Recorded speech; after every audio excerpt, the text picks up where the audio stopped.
Perfect, thank you. All right, I'm going to go. Good morning, everybody. Insert clever joke about the situation here. I'm too tired to think of one, so you'll have to make up your own and now laugh in an appropriate way. Thanks a lot. Okay, so thank you for being here. For those of you who are on the YouTube Live, this is the first time I've ever streamed live, so it's kind of like being on TV. Told my grandma Mary I'd be on TV someday. This isn't how I thought it would be.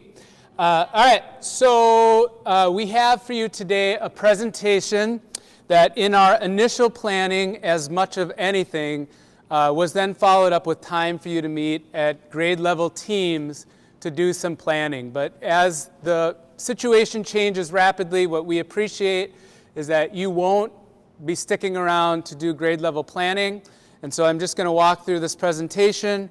And the goal of the presentation is to clarify some expectations, provide you some insights into how you can connect with families, and then to point you to the resource that I will be using with elementary teachers during this, for as long as this extended learning lasts.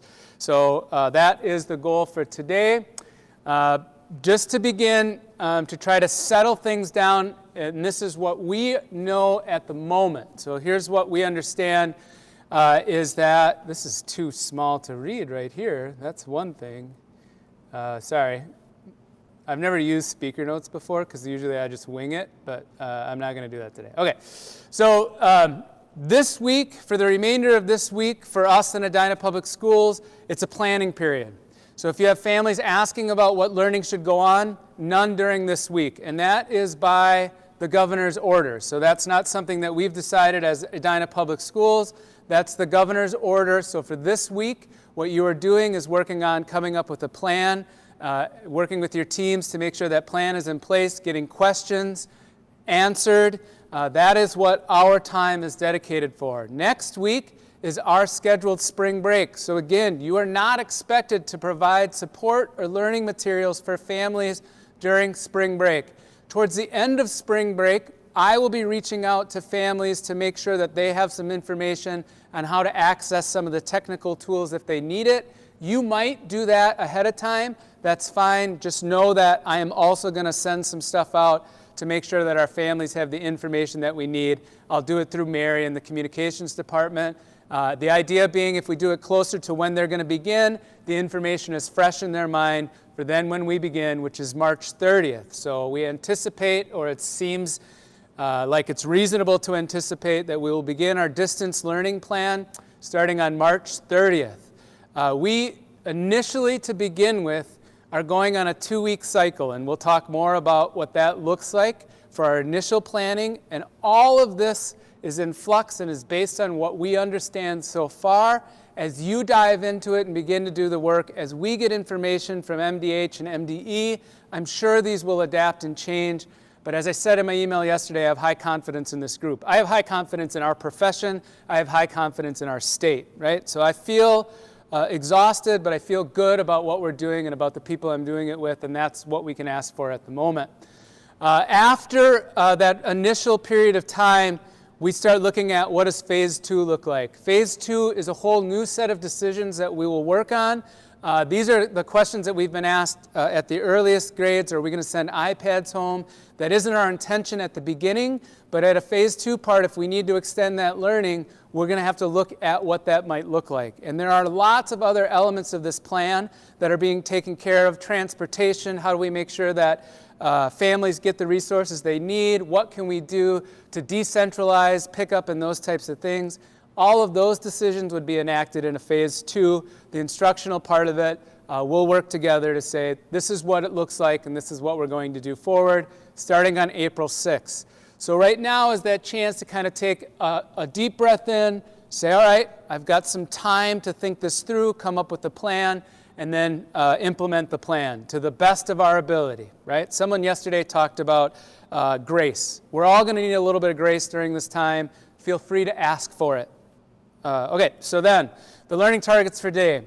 Understand the expectations. So this is one of those times where it's essential that we get together on a common set of expectations, because for our kids and for our families, this is also incredibly disruptive. And so we're going to set out a set of expectations that the intention is the communication will be to families. This is what you can expect from your child's teacher during this time. Learn some distance learning tips and tricks.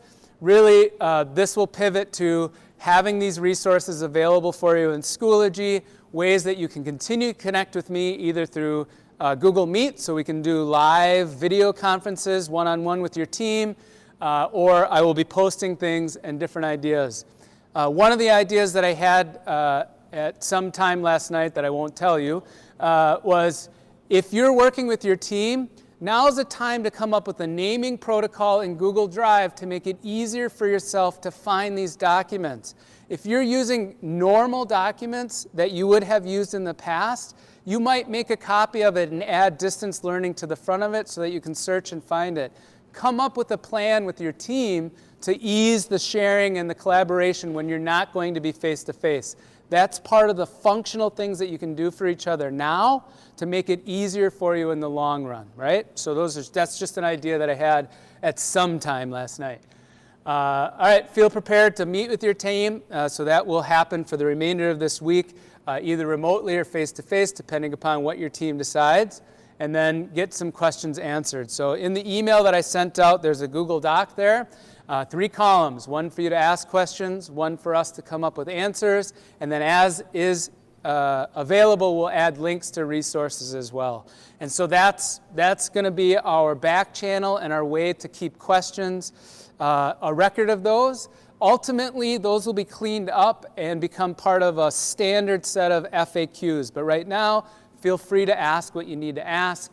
If it's a question that's already been asked, we will clean that up for you. So don't worry about it, just ask your questions. That is our learning targets for this morning.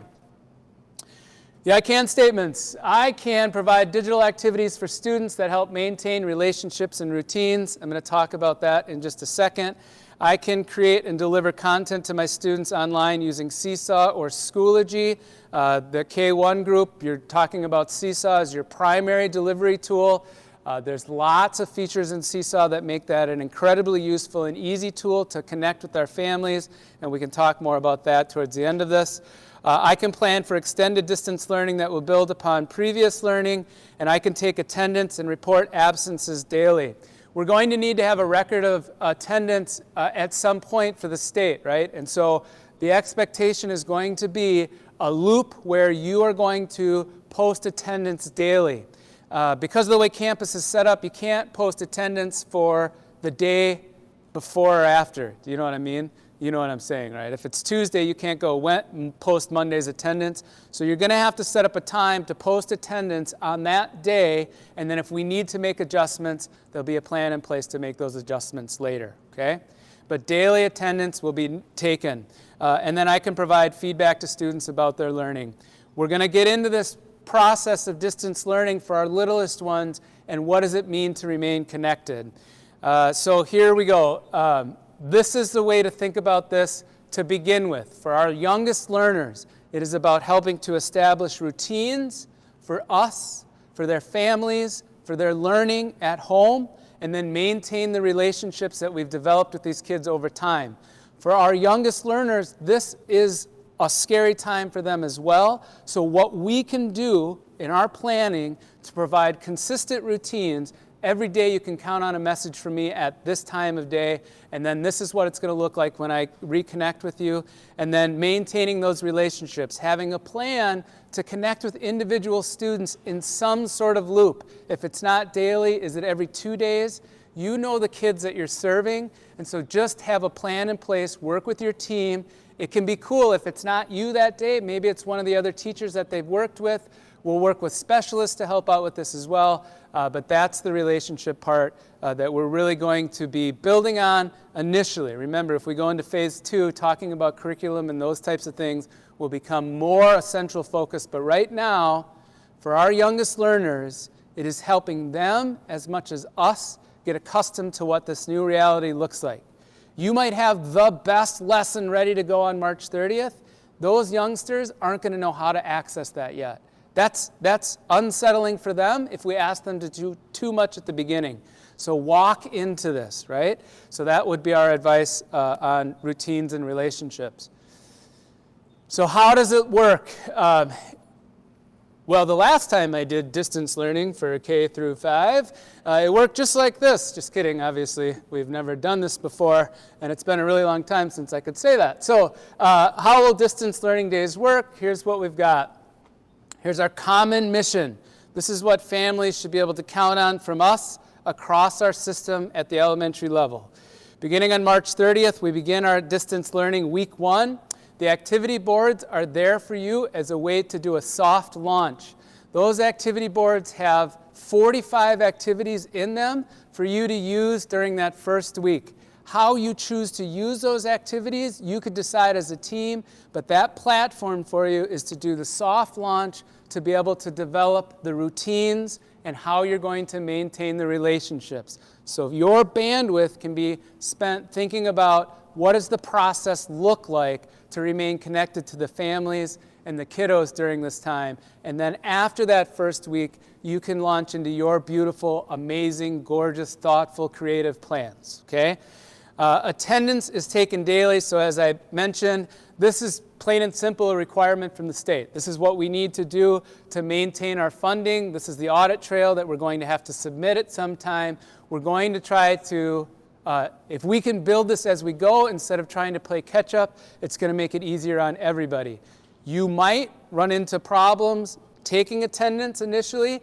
Just know, we all know that, right? And so if you need to get in touch, we'll help you through that process using a video chat. I get to go to Target and buy one of those sweet video game streamer headsets.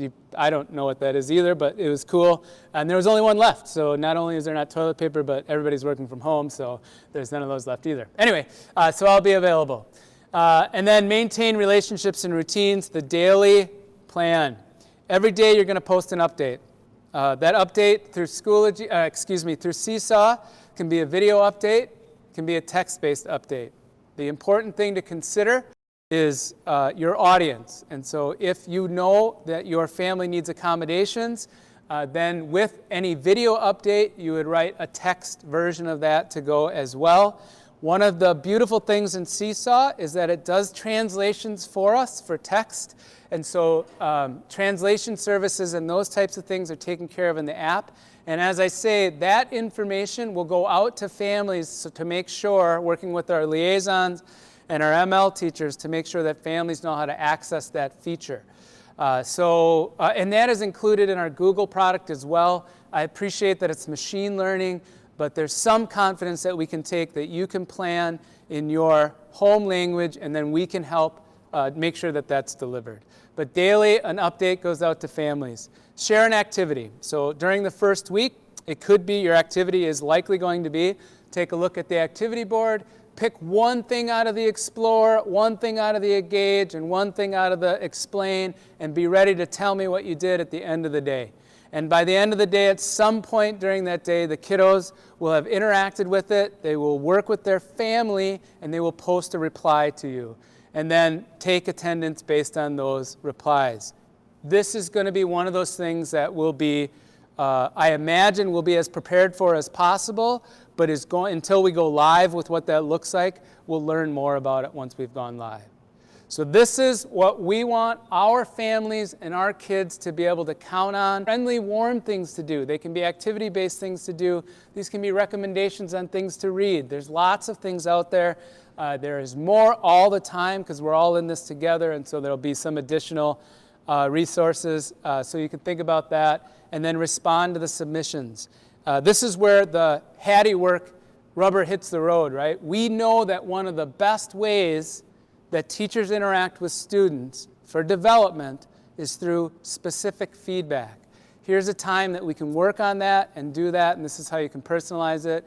Will it be for every single thing personalized? Probably not, but you're going to have a schedule and a consideration and a plan in place for what that looks like. So those are what we are going to communicate to the families that they can expect at the elementary level.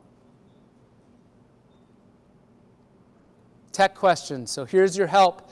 For your tech questions, you get in touch with your building media specialist. They're amazing. They're not, I wasn't going to say they're kind of amazing. I was going to say they're kind of the touch point person at the building, but I want to make sure that I was just going to say they are amazing. I appreciate working with the media specialists.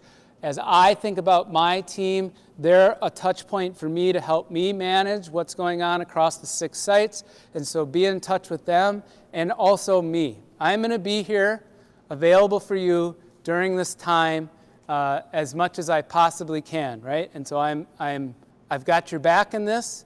I'm ready to help be creative around this. I'm ready to help problem solve with this. I've been paying attention to what's been going on in the tech community. So I've been reading a lot about approaches from Japan for other schools that have been closed longer. And so as you have questions, please just get in touch. And then for curriculum questions, you know who to contact, but this is more likely during that second week that you might start to have, I shouldn't say that, you might have these questions while you're planning. These are your people to help come up with specific ideas around what this might look like in the curricular area for distance learning. Scheduling routines. All right, so the routine part of this, we're going to come up with a schedule. You are going to reflect on what your daily life is going to look like. I've got an 11 and a 14-year-old at home that were really mad at each other yesterday because one said something to the other one, and then the older one told the younger one to take the dog for a walk, and she wasn't having it. So I know once I get home daily with these kids that I'm going to have to manage their relationships and my relationships. So pay attention to what your daily life is going to look like. Schedule around that is going to be something that is reliable for the families. So here's a plan, an example plan. So our schedule, the message that goes out to family is we're going to be a 4-day interactive schedule. 4 days a week you're going to post the update with an activity that you're going to respond to. And then on the 5th day, you're going to focus on that day to collaborate with your team remotely and with learning specialists remotely and our other specialists remotely. So 1 day a week, every week, you're going to have dedicated time to connect with your colleagues where during that day, you'll have something that's posted from the day before that they do, and then you'll take attendance on how that looks. But the schedule, the message going out, and this is K through 12, is that we are on a 4+1 schedule. So 4 days of direct interaction and 1 day for planning for staff during this unprecedented time. Yeah. There's still something that the kids need to do that day. Yeah. From that attendance standpoint. Yeah. So it's not a day where you don't post anything on what. Mike is saying that. Yeah. Mike is pointing out that this is still, in order to take attendance, there still needs to be something for them to do that day, but we'll figure that out. You'll decide what that looks like. So in this document, it is looking at our content areas, writing out a plan. You might come up with something different. The one thing that we want to think about is learning targets. What are the to-dos and can-dos? This planning might just help you know how to communicate to the families. This is what a weekly plan might look like. Have a weekly plan. This is what it might look like. The next is a daily schedule. And so again, this will be settled consistently across your team and at your site. But in the morning, by 9 a.m., post a morning message. This can be, well, we've already talked about what it can be. What I would suggest is make sure for our youngest learners, you include something specific about the day. And so if it's Tuesday, just mention that it's Tuesday in the post. If you know that it's going to be rainy that day, mention that it's rainy in that post. Let them know. There's a lot of research around distance learning for older people, not my parents, they don't know how to do that, but younger than older people. We know that if there are personalized things in there, it helps the distance learner know, oh yeah, so that is a human being that's checking in with me regularly, so think about what you can do. Then set aside some time for you to continue to plan. This is your feedback time, this is your planning time, this is what are you going to do next during the day. Then all licensed staff are going to be expected to maintain 2 hours of office hours. I did an AM/PM model here, thinking about our families and my own family. I can probably get a chunk of time in the morning, serve my kids lunch, do something fun with my kids, and then be available again in the afternoon. Office hours are communicating back with families, answering emails, answering phone calls. We're going to talk about how you can do that using Google Meet or just a simple *67 if you need to call people back. So those are the ways that we might, that you will communicate with families. A team meeting. We're going to be dispersed. And so daily, check in with your team. Even if it's just an email with your team, during this time when we are accustomed to being in proximity with each other, we're not going to be in proximity with each other. Maintain your adult relationships as well. Check in with your team, whatever that looks like at your site. If it's beyond your grade level team, if it's checking in with your media specialist, whatever. Just take some time every day to make sure you're maintaining the adult relationships as well as your learners' relationships. And then creating connections and feedback. We want to have that feedback loop. And if that feedback comes with your morning message, but you've taken time to take care of it in the afternoon, that's fine. These are the things that we would expect our families to be able to expect and our kiddos to be able to expect from us daily. And then attendance gets submitted before midnight on that day. A daily schedule. So this is, I've already seen better versions of this. This was all over Twitter. If you're not on Twitter, now's a good time to get on Twitter, by the way, because there are a billion ideas going. I don't say her name right. Pernille Ripa. She just posted a blog post of all of these free audio books and video books that are out there that are copyright approved. Awesome. Lots of good stuff on Twitter. I found this on Twitter. One of the things that we can do to help families, by the way, the one that I found looked better, is cuter than this. I'm not cute. Was we can give families advice on making sure to plan with their kiddos about a regular schedule. If you, whatever that looks like, I saw from the first grade team at Cornelia, shout out to them. They had one that was much more colorful and neat. But this isn't a requirement. This is advice. This is something that could help in unsettled times create something that's reliable for these kiddos. Okay? Those planning documents are available as templates on the short URL. You don't need to rush there now because it'll be available for you in this presentation. This again was more of, hey, we're all here, so we're going to do some planning time together, but clearly those plans changed a little bit. So know that there are a set of templates there for you. Those are offered as a service. If you take those and make them better, all that I request is that you send them to me so I can add them to the templates folder if you're willing to share them. One of the things that's going to happen out of this, I believe, is we're going to enhance our collaboration. People are going to need to help each other out with the plans and the ideas that they're coming up with. I'm happy to be a touch point for those things, to put them in a way that is easily accessible, and I'll talk about that Schoology course in a little bit.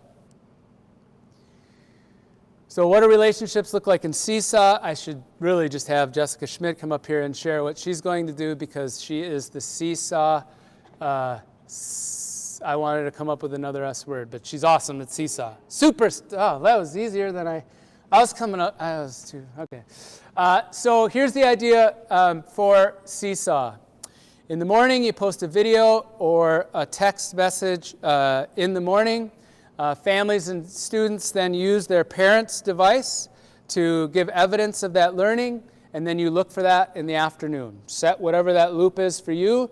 That connection, you have a connection with them at the beginning of the day and at the end of the day, and it makes them feel like someone is paying attention to them. There are other features of Seesaw that you can absolutely take advantage of. This is setting the baseline, right? This is our reliable, everybody could do this part. And then the Seesaw home connection, you can absolutely use that. However you want to communicate to families to get them into Seesaw further is fine. But for now, this is the lightest weight lift in what it looks like in Seesaw. 10:30 today, there's going to be a webinar from Angela about, because, what day is today? Tuesday. Oh, it's Tuesday today? Oh, wow. At 10:30 tomorrow. I don't know, that might be Tuesday. I might have been thinking. Anyway, at some point at 10:30, I would check today because I might have typed the wrong day in. Angela is going to be hosting a Seesaw webinar. They are a global company, and so they have learned lessons from people that have been in this situation for longer than us. The international school in Japan has an amazing set of resources set up, and so I strongly encourage you to participate in that webinar, or at the very least, pick a team champion on your team that will take on some of that stuff because they have the comfort to do that and that can share that information with each other. I just set Morgan up. I just saw that. Look right there. All right. So a daily audio message in Schoology could look something like this. There's a link here. I got to find my mouse.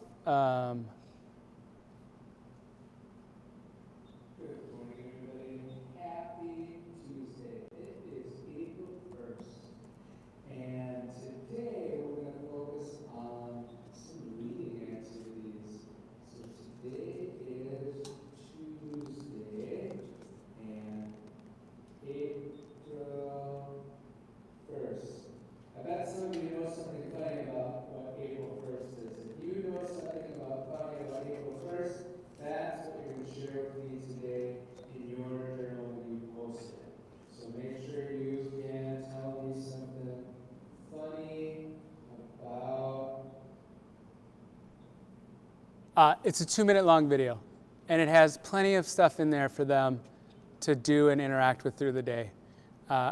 You can tell, I mean, I know it's pretty amazing what I did in Seesaw there. I know. I am certain your comfort level and your experience with it will come up with different things, but that's a 2-minute long video. It took me 5 minutes to get it done. If you have your planning in place, it's going to be relatively easy for you to get that taken care of. Yep? I just texted Angela, and she said it's actually today at 9:30. For registering the recordings too. She gave me the... Awesome. Thank you. I'll make that update. There's also a regular one on Wednesdays at 4 p.m. PST. So... Oh, that's why. I don't know why. All right, thank you. So for those of you watching live, I've been corrected on my time with this. It's actually a different day completely. No, it's today at a different time, 9:30. I'll update this right here. I'm going to update that for you. That link right there will get you to the registration for the webinar. Thank you. We text the people at Seesaw here at Edina Public Schools because they used to work for us, so that's pretty cool. All right. Yep. As for Seesaw, I know that my Seesaw account's been telling me that there's student at-home learning codes. Yep. Is that what I should be pushing out to families, or are we just maintaining the Seesaw connections that parents already have at home? So that's a great question. So the question was, Seesaw just last Friday released a new feature called Seesaw at Home that it adds a way to connect with families at home. Should you do that? You don't have to do that. You can maintain the current model that you have. If you want to do that, if you're comfortable doing that and you're comfortable explaining that to families, you absolutely can. What I would say is that is a feature. If you're not already doing it, that's a feature that we could release if we get into that phase 2 period. Yep, Morgan. So are we expecting them that their response to one of our daily messages is just a comment or something? Because they don't have that interactive ability then if we're not pushing out the Seesaw.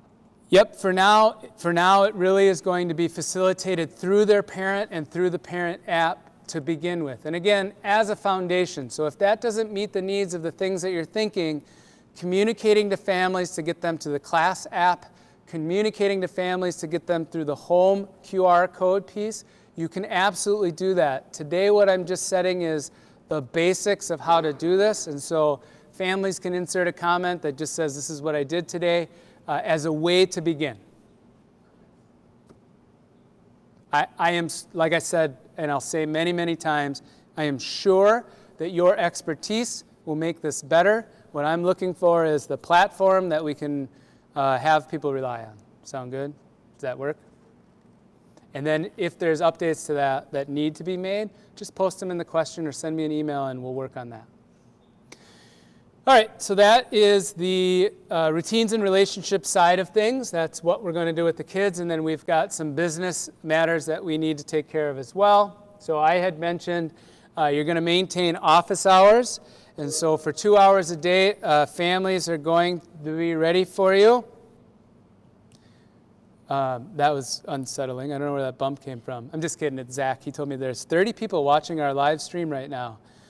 I'd tell you to wave, but it's not looking at you. So for all I know, I'm just talking up here by myself, which is kind of fun until you start asking questions. All right, so 2 hours per day, follow the guidelines, come to an agreement, whatever it is, come to a consistent agreement, and then get back in touch with them by responding to voicemails. Shh, you guys, stop. I can't find my mouse. There it is. All right. I should have closed that. I closed my email. That was good. You guys don't care. All right, let's go on.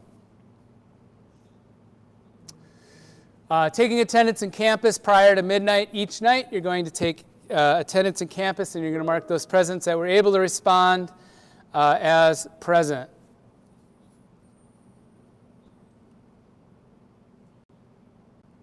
See if I can get out of that. Okay.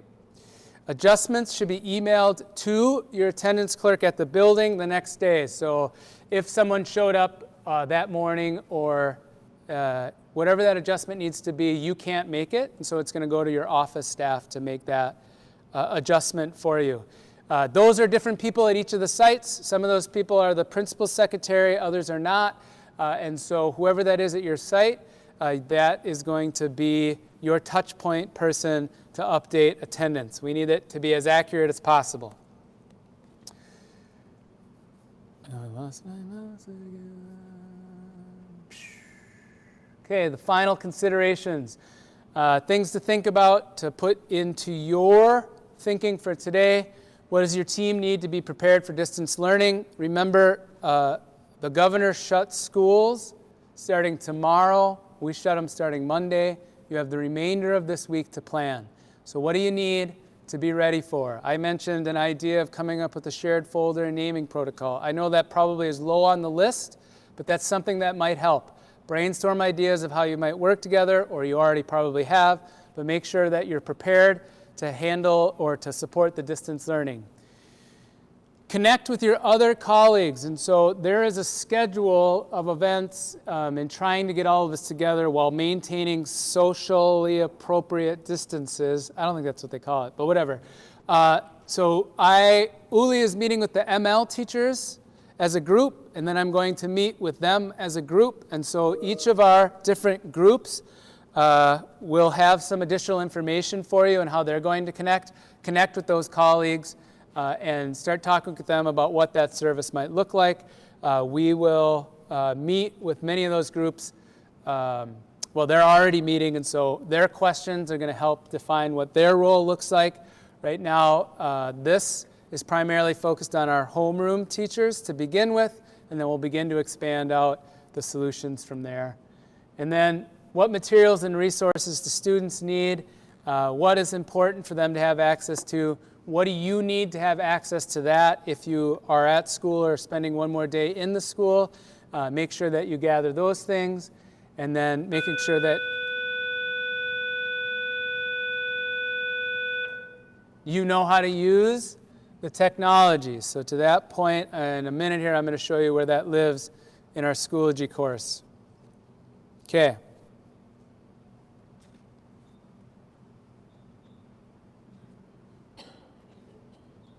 That's distance learning done through a PowerPoint presentation in 35 minutes. You guys are all set and ready to go, right? That was easy, easy peasy. All right, so I had mentioned I'm going to show you some, my role in this is to continue to provide support. You have all been added to this distance learning elementary course in Schoology. I just emailed that link out to you. I am going to post something regularly using the updates in this during our distance learning time I will answer emails, but everything that I used to send out, my Tuesday tech tip, those types of things, I am going to facilitate through this place so that you know for your tech needs, there's one spot to go.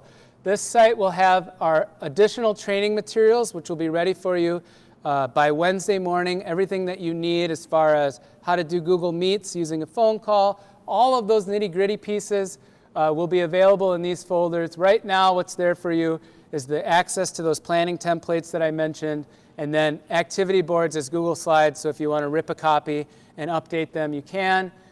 All of the content that we have from the technical side of things for distance learning that I am in charge of and disseminating will happen in this course. So bookmark it, get yourself accustomed to going to look at it. The updates that I have, my Pernil Ripa thing, I'm going to post that here. I've got a number of different resources that we've collected along the way that can help do some extension in this. This is the hub for the information you need on the technical side of things. Okay. 20 minutes for questions. Right on time. Where's Randy? There's Randy. Right? Exactly. 20 minutes now for questions. So, Sean, can I just ask, are we expecting kids by the end of the day at a certain time to, like, give us their feedback on their assignments so that I'm not adjusting every day because a certain kid's parent is entering it at 10 o'clock every night? Yeah. Are we giving an expectation that we'd like it by a certain time? Yeah, so the question is there going to be an expectation that we would like it posted by a certain time? That seems reasonable, right? And so we're going to go with the all, some, few model. And so you're going to say, this is when my school day will end. So this is, you're going to set a time to say, this is when my school day ends. Yep. You said 5 o'clock. Thank you, 5 o'clock. And so thank you. There's lots of things to remember. So that's exactly right. We already planned for that. 5 o'clock is the answer. They need to have their comments posted by 5. Yep. And then in your message to families, we're going to have some people that work second shift. We're going to have some people that might work third shift. We're going to have hourly workers who are figuring this out. So you can build in accommodations for other people, work with them individually to come up with a plan that would support them so that you don't have to send out emails all the time, adjusting every day. That is a plan that we have in place that will, when it reaches the real world, will probably nebulize and adjust a little bit. From our perspective, your day ends at 5 p.m. as far as when people can submit. Your office hours can be in the afternoon, and after that point, you're monitoring Seesaw in the comments to get the attendance. Yep. Is this information coming from the district or from us? For the scheduling and the time and Yeah, the template for the district? that's a great question. So all of the standard things that we have communicated that families can count on, a daily message from teachers, that teachers will have 2 hours of office hours, that information will come from the district. The specifics to your communication around that is going to come from you to the families to let them know what they can expect from you, personalized, right? So we will set the container. Here's at Edina Public Schools, elementary schools, this is the timing, and then you're going to say, hey, I know that you saw the schedule from Edina Public Schools. Here's what it's going to look like for our kindergarten team, or here's what it's going to look like for our kindergarten classroom. And then whatever degree that you can come to an agreement on the kindergarten team, you might do that. So the Cornelia first grade team sent me some documents they were working on last night. The top of the document says, Cornelia first grade team. And so they're clearly working on it together, and they're clearly in sync with each other, because that way it makes it easier to support and manage because it is all of you working together. So that would be a recommendation.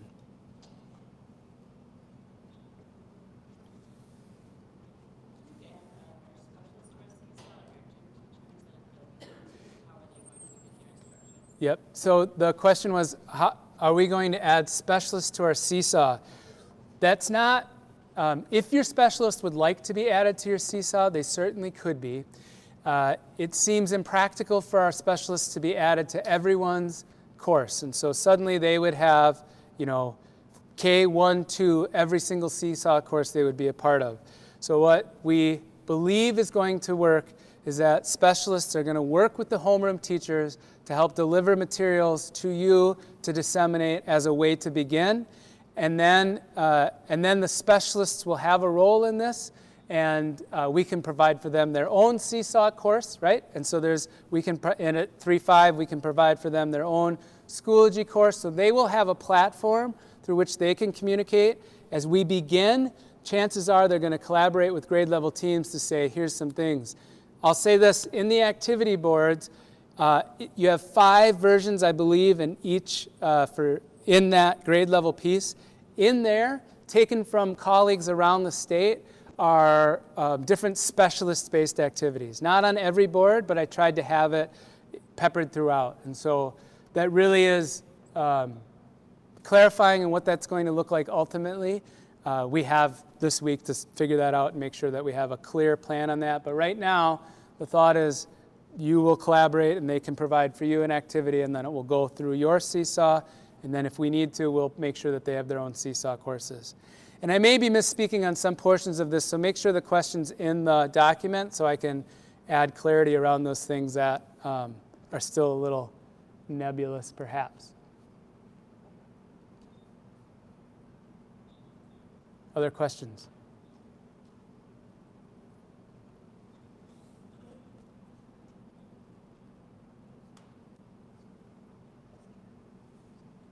All right, my friends. I'm gonna tell you. I'll tell you what. Regularly, when I think about my profession and what I do and who we do it for, during this time, I get choked up. I think it's important that we do. I think we're those people that Mr. Rogers talked about in this situation. We provide some semblance of calm for the kids. We provide a connection for the kids. I'm very, very proud of who I work with and who I work for. I know that this is going to be a peculiar thing to figure out, but, you know, so what? We'll just figure it out. It just needs to be figured out, so you'll take care of it. They sent people to the moon in like a 57 Chevy. We can do this. All right, thanks everybody. That's it from me for today.